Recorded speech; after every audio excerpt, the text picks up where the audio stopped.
All right, Larry Krueger with you on a Saturday with a 49er update video. But first, a mention of our sponsor, Pig and a Pickle, the best barbecue in all of Northern California. Check them out in Emeryville and Corte Madera. They're open 7 days a week from 11 a.m. till 8 p.m. or until they run out. Pig and a Pickle, the best barbecue in all of Northern California. Go say hi to Damon, go say hi to Mary, and tell them that Krug sent you. All right. Kyle Shanahan had his conference call today.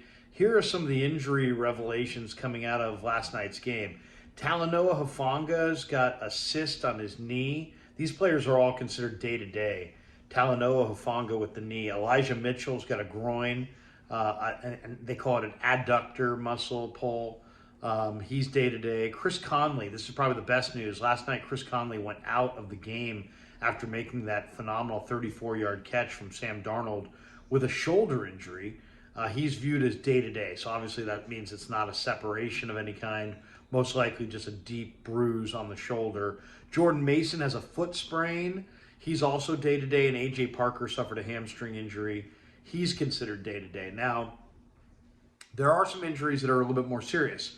Zane Gonzalez has a calf strain, suffered in the pregame warmups, and he did not kick last night.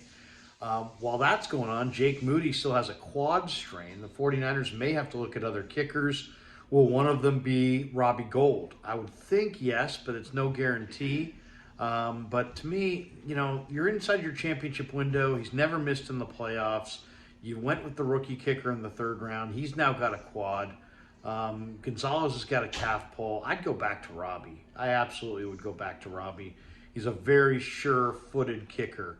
Is that a word? Is that a term, sure-footed? But yeah, I'd go with Robbie Gould, and it will be interesting to see if they call Robbie out of Chicago.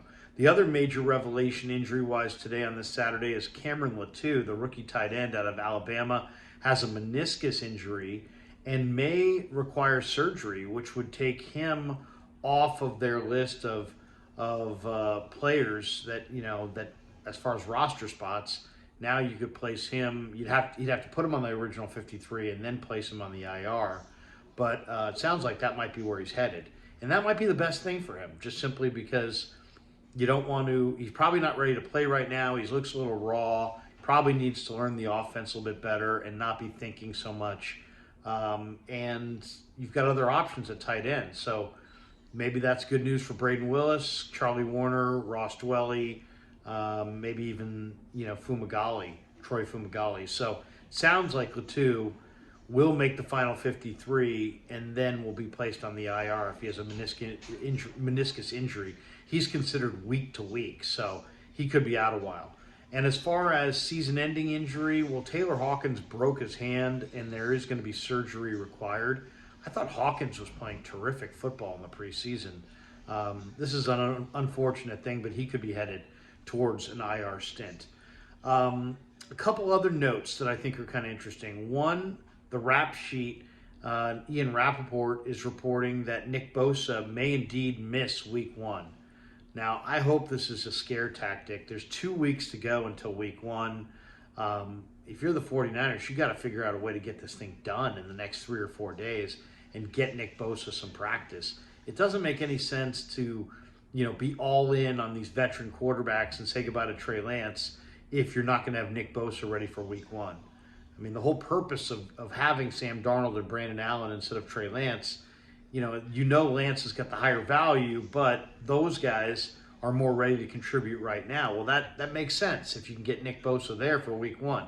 If Nick Bosa is not there for week 1, I think you've now opened up yourself to a whole nother layer of criticism from people that are saying, hey, over here you're saying urgency, urgency, urgency, we got to win, win, win. And over here, you can't get Nick's contract done before Heinz Field in week 1 against the Steelers. My hope is that they get it done in the next 72 hours. I think he probably needs 2 or 3, maybe 4 live practices before he's going to be in a situation where he is ready to play. So I think that's something to watch for.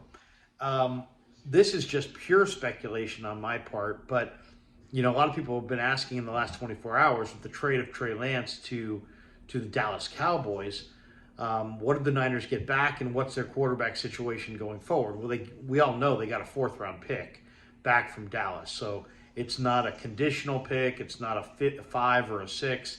It's a straight 4th round pick with no conditions on it in the 2024 draft. As far as will we see the 49ers go in a different direction, or as far as add a 4th quarterback, I bet you they will. I mean, the rosters and the practice squad rosters are pretty large.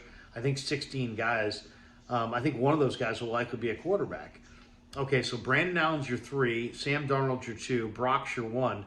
Who is going to be your practice squad quarterback? Well, I'll tell you one guy that makes sense, and he was cut today by the Eagles, and that's Ian Book, the former Notre Dame star, who's a NorCal guy, went to Oak Ridge High School in El Dorado Hills up near Sacramento. So Ian Book is athletic, he's smart, and he was just in camp with the Philadelphia Eagles, and your direct competition to go to the Super Bowl is Philadelphia. To me, I could very easily envision the 49ers signing Ian Book, cut by Philly, and putting him as their 4th-string quarterback on the practice squad. But there'll be other options out there, and Book doesn't have the biggest arm, and some people, it'll be interesting to see what kind of player they want for that practice squad. But he would be a great candidate. You could steal some intel on the Eagles. You get an athletic young quarterback who's smart. You get a guy with some local ties from Oak Ridge High School in El Dorado, and I like Ian Book. I think Ian Book might not be a bad 4th-string quarterback. So there you go. All right, 3 quick observations from last night's Niners-Chargers game in this 49er update video. 1, the run defense is an issue. The Niners don't have a DJ Jones in the middle of their defense. They want it to be Kinlaw. I don't know that Kinlaw can be that guy. He doesn't come off blocks in the run game. He doesn't pressure the quarterback in the pass game, which is fine. But you gotta play the run, and he just gets wired on blocks. He gets moved in the run game. He doesn't plug the middle, and man, the Niners may need to look around the league, either Matt Ioannidis, who is a free agent, or other guys who get cut, for that. That 1st and 2nd down run plugger that is really strong against the run. I mean, they lost DJ Jones. Last year they had Hassan Ridgeway. They let Ridgeway walk in free agency. They've got a lot of one-gap penetrator defensive tackles. Kevin Givens, not particularly awesome against the run. One-gap penetrator, get up the field, pass rusher. Same thing can be said for Marlon Davidson. Same thing can be said for T.Y. McGill.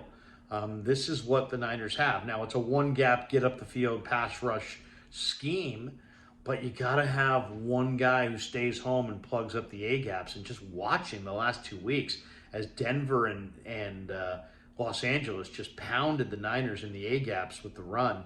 Both teams averaged over 6 yards per carry. The Niners' numbers against the Raiders were a little better, but I thought the Raiders had too much success running it as well. So, you can have Javon Hargrave and Nick Bosa and Drake Jackson and a terrific pass rush, but if you can't ever get into 3rd and long because your run defense is a sieve, it's not going to help you much.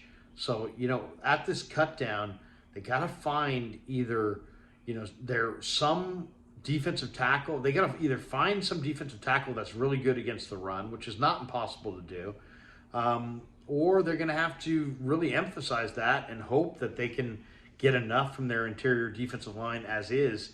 All these guys are one-gap penetrators for the most part. Kinlaw is the one guy who theoretically should be able to stand up to the run and stop it in the A-gaps, and to me, it doesn't look like he's up to it. Now, that's on the bad side. On the good side, man, the 49ers' young linebackers really were impressive in this game. Jalen Graham, Marcelino McCurry-Ball, D. Winters, all flying around. I thought Flanagan Fowles had a good game too. So, Curtis Robinson and Oren Burks, I can see Oren Burks being traded for a 7th-round pick before Tuesday because he's too valuable to cut.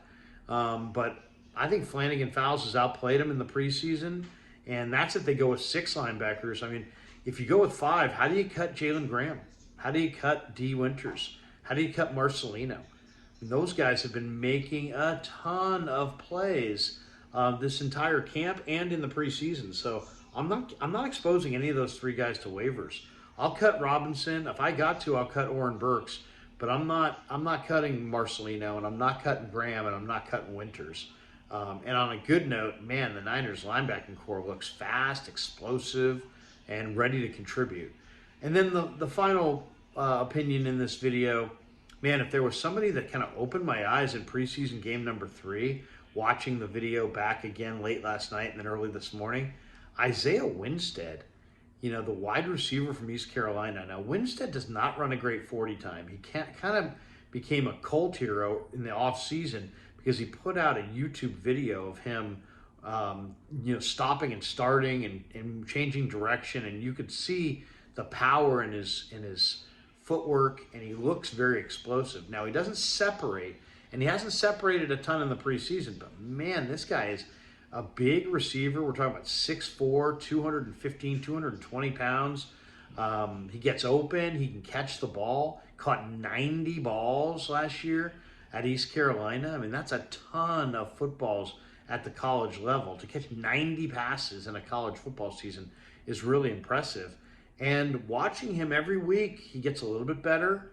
He's never going to be a burner. He's never going to separate on any real level from top-tier NFL man-to-man coverage. But, man, the guy's big. He looks like he can be a red zone threat. He's got great hands.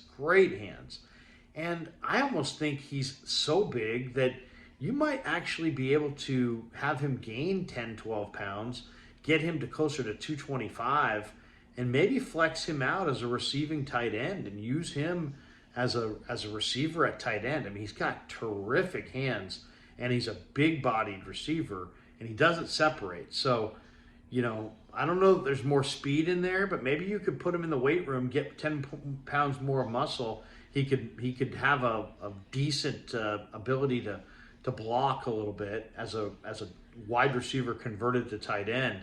But, man, Isaiah Winstead, when you look at those ball skills and then you look at the collegiate production at East Carolina, the guy caught 90 footballs and he's catching it really naturally in the preseason. There's a lot to like there. I mean, I think a guy like Isaiah Winstead could be an NFL receiver.